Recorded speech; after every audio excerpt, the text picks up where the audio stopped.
وشبيه بذلك ما وقع لابن تيمية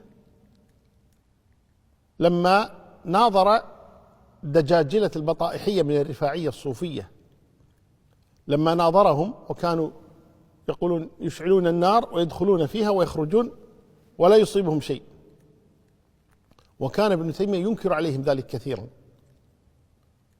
ويفضحهم عند الناس، فاشتكوه إلى الأمير، اشتكوه عند الأمير، فجمع الأمير بين ابن تيمية وبين رؤوس أولئك القوم من الدجالين، فقال: ما لك ولهم؟ يقول له الأمير، قال: هؤلاء يكذبون على الناس ويضللونهم، فأنا أنكر منكره. فقال لهم الأمير: ماذا تفعلون أنتم؟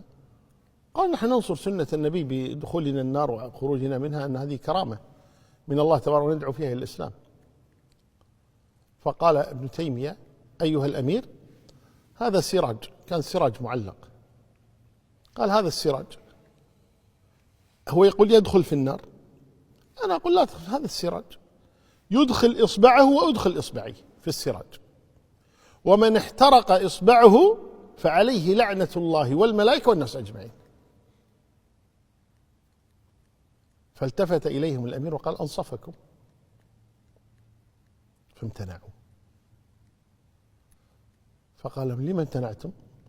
قال: لا يروج ما عندنا على هذا وأمثاله، يعني هذا فضحنا، هذا لا يروج على هذا وأمثاله عملنا.